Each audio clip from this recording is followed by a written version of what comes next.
नमस्कार, श्रेष्ठ भारत देख रहे हैं आप और इस वक्त हम सोनीपत में मौजूद हैं। मूड ऑफ हरियाणा कार्यक्रम के तहत ये युवा हमारे साथ हैं। इनसे जानने की कोशिश करेंगे कि अब की बार किसकी सरकार आने वाली है, कौन किसको वोट करने वाला है। एक बड़ा काम ये भी हुआ है कि आम आदमी पार्टी के बड़े नेता अरविंद केजरीवाल जेल से बाहर आ गए हैं, उनकी जमानत हो गई है और उस जमानत के आधार पर उनका भी जायज़ा ले लेते हैं कि अब की बार आम आदमी पार्टी क्या गुल खिला पाएगी।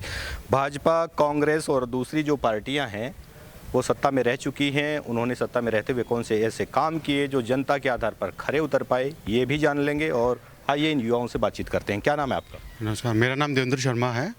शर्मा जी, क्या कहेंगे दूसरी पार्टियां जो सत्ता में थी, भाजपा और कांग्रेस भी सत्ता में रह चुकी है, उनके बारे में कैसी पार्टियां थी, कैसे काम करती? सर, इन पार्टियों ने पिछले कुछ सालों से सिर्फ सोनीपत को लूटने का काम किया है। लूट खसोट मचा रखी है, भूमाफिया ये तैयार कर रहे हैं।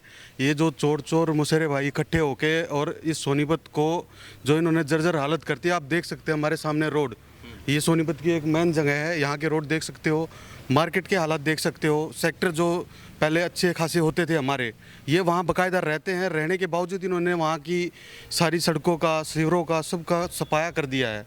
ये सिर्फ बेच के खाने में यकीन रखते हैं, बनाने में यकीन नहीं रखते हैं। तो हम चाहेंगे अब की बार इनसे पीछा छूटे सोनीपत की सरकार, सोनीपत के अपने भाइयों का, और नई सरकार नए रूप में नए नेता आए हमारे साथ में, युवाओं आगे बढ़ें, काम करें।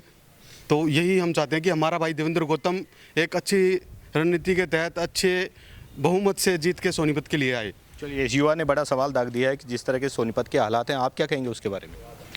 मेरा नाम हेमंत है। तो खुशी है मेरे लिए कि वे गौतम जी कुछ सोनीपत का कुछ सुधार करेंगे, तो हम भी सेव करेंगे बस। कि बार बार गौतम जी कह रहे हैं, कौन है गौतम जी? देवेंद्र गौतम है, लोकसभा अध्यक्ष हैं, रह चुके हैं और अब इनको टिकट मिली है सोनीपत विधानसभा से। किस पार्टी की? आम आदमी पार्टी की। तो क्या लगता है आम आदमी पार्टी के ये कैंडिडेट जीत पाएंगे? देखो, सहयोग करेंगे और सभी लोग मिलके चलेंगे तो पक्का जीत पाएंगे। और मैं ये कहना चाहता हूँ कि मतलब आपने आज तक अमीर लोग देख लिए, अमीर लोगों को टिकट मिली है।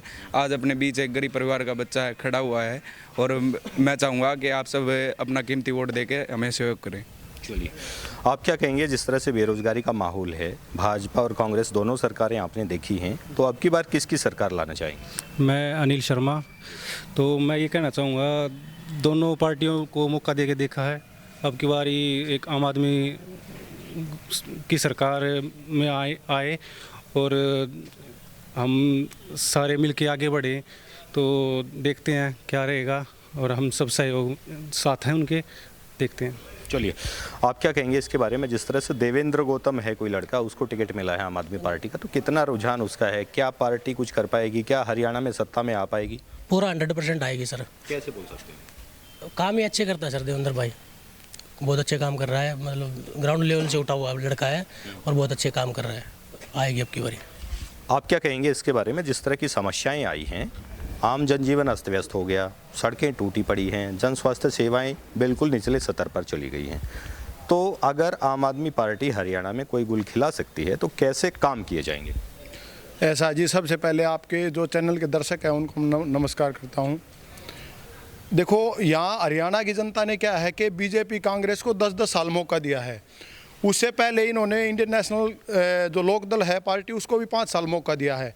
लेकिन हरियाणा और जो इसकी विधानसभाएं हैं उनका विकास मतलब नहीं हो पाया है। नेताओं ने यहाँ, जैसे अब हम सोनीपत में खड़े हैं तो सोनीपत की बात कर लें, ऐसे ऐसे नेता जिन्होंने इसको पेरिस बनाने की बात कर दी, लेकिन सोनीपत को सोनीपत शहर की जगह इन्होंने गांव बना दिया है।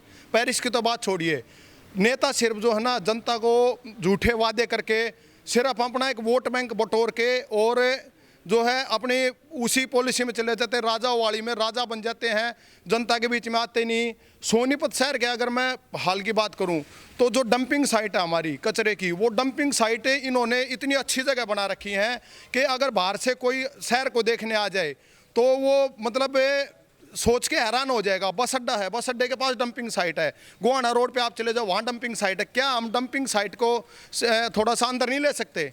शराब के ठेकों को हमने बिल्कुल रोड पे ले लिया है, क्या हम उनको थोड़ा पीछे नहीं कर सकते? युवा परेशान है बेचारे, रोजगार नहीं मिल रहा है। शहर में देख लो आप, अभी इस गली से जाओगे, आप लोग आए हो जहाँ से, वहाँ देख लो क्या हालत हो रखी है। देवडू रोड लगभग 1 साल से मतलब बुरी कंडीशन में है, बहुत पब्लिक वहाँ परेशान है। जो गोहाना रोड है वहाँ पे मतलब सरकार के पास बजट नहीं है, मेन रोड के ऊपर लॉकिंग टाइल फंसा के इन्होंने ऐसा काम कर दिया है। क्या जनता टैक्स नहीं दे रही है? क्या परेशानी आ रही है? हम सरकार से ये जानना चाह रहे हैं। इतनी अच्छी सरकार है, कहती है कि दूसरी पार्टियां ना रेवड़ी बांटती हैं, दूसरी पार्टियां रेवड़ी बांटती हैं। अरे तुम रेवड़ी नहीं बांट रहे हो तो विकास तो कर दो। तुम्हारा कहाँ है विकास जो देखने को मतलब नहीं दिखाई दे रहा है? हम लोगों को, शहरवासियों को नहीं दिखाई दे रहा है। कोई रोड बनाने के नाम पे अगर फट जाती है तो वो दोबारा बनती नहीं है। स्वास्थ्य सेवाएं बदहाल है। सरकारी हॉस्पिटल में डॉक्टर बाहर की दवाइयाँ लिख देते हैं। जब दवाई बाहर से ही लेनी तो लोग सरकारी हॉस्पिटल में क्यों जाएंगे? क्या बेनिफिट हो रहा है वहाँ पे उनको जाने का? चलिए, आपकी बात सारी सही है। आपने शराब का जिक्र किया, शराब के मामले के अंदर ही आपके पार्टी सुप्रीमो जेल में गए थे, अभी जमानत हुई है उनकी, उनके ऊपर क्या कहेंगे? ऐसा है जी, वो एक राजनीतिक षड्यंत्र के तहत उनको पकड़ा हुआ था। ये जो है ना, ये आरोप लगाया हुआ था। आरोप सिद्ध न्यायपालिका करती है, कार्यपालिका कह देगी, वो मेरे को भी कह देगी कि मैं चोर हूँ। सिद्ध कौन करेगा? न्यायपालिका बैठी है ना। न्यायपालिका ने ये साबित कर दिया अरविंद केजरीवाल जी को बेल देके कि जी कोई दाग नहीं है, अभी तक कुछ नहीं मिला है। ये सिर्फ एक राजनीतिक षड्यंत्र के तहत एक बढ़ती हुई पार्टी को रोकने का प्रयास हो रहा है। एक ऐसी पार्टी है आम आदमी पार्टी जो आम आदमी के हक में काम कर रही है, उनको भी दिखाई दे रहा है, क्योंकि उनका जो है ना अस्तित्व कोई ख़त्म कर सकता है वो आम आदमी पार्टी है। आम आदमी पार्टी ने पिछले 10 साल में दिल्ली पंजाब में सरकार बनाई, गुजरात में 5 MLA हैं, गोवा में हमारे 2 MLA हैं। अब जो है हरियाणा में मतलब प्रचंड बहुमत के साथ जीत दर्ज करेंगे। जनता के बीच में हम लोग भी जाते हैं, जनता भी बातें करती है कि जी देखो सरकारें बहुत देख ली हमने, इन 2 पार्टियों की सरकारें देख ली, लेकिन जो जनता सोच के बैठी थी कि कुछ बदलाव आएगा, सरकारें बदलेंगे, तो वो नहीं हो रहा है। सिर्फ शासन व्यवस्था बदलती है, जो मूल व्यवस्था है, व्यवस्था परिवर्तन जो है, सत्ता बदल जाती है, व्यवस्था नहीं बदल रही है। वो व्यवस्था बदलने के लिए आम आदमी पार्टी ने हरियाणा की 90 की 90 विधानसभा सीटों पर आगाज कर दिया है। और आम आदमी पार्टी का ये रिकॉर्ड रहा है कि वो चर्चाओं में नहीं आती, वो सीधे सरकार में आती है।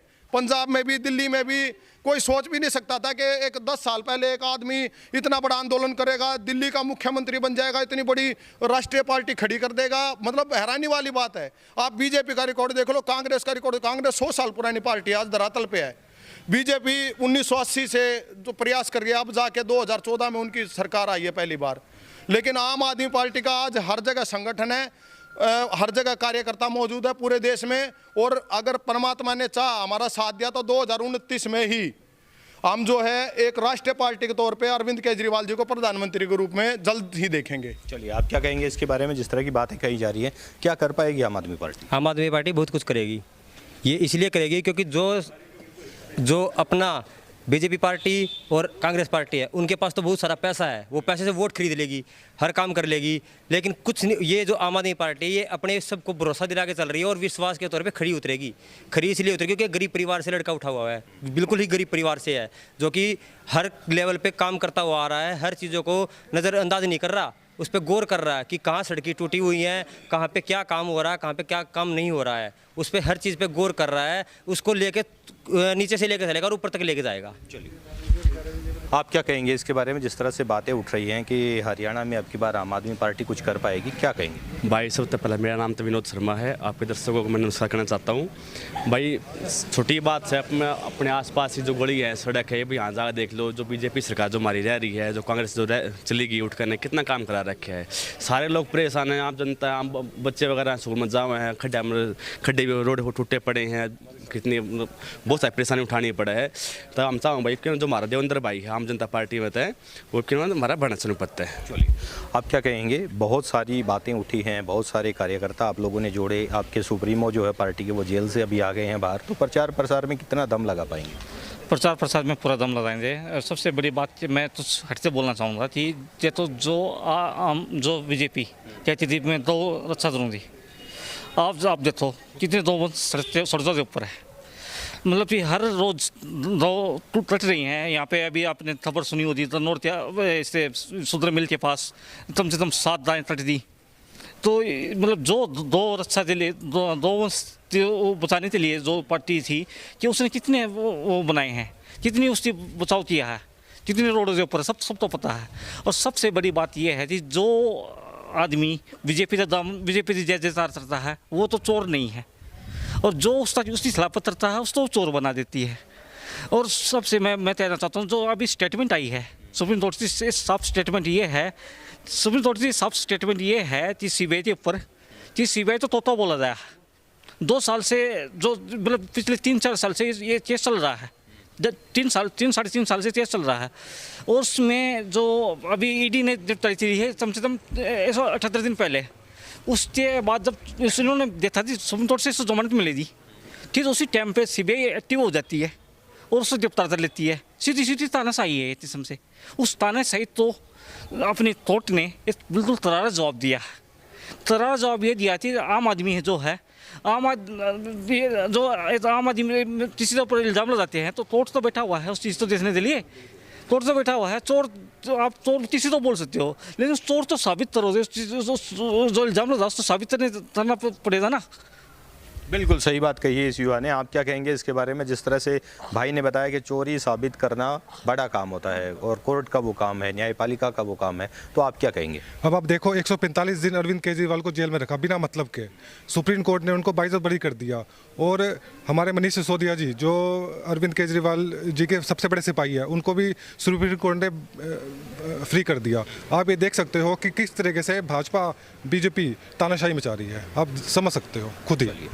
आप क्या कहेंगे जिस तरह की बातें हुई हैं? कहा जा रहा है कि आपके डिप्टी सीएम दिल्ली के बोल रहे हैं कि ईडी और दूसरी टीम है जो जांच एजेंसियां सीबीआई है, उनको तोता मैना का नाम देते हैं। तो ऐसे में जांच एजेंसियों को तोता मैना कहना और खुद जेल से अभी बाहर आना और अभी फिर से जेल जाने का डर कहीं सताएगा, ये भी तो हो सकता है।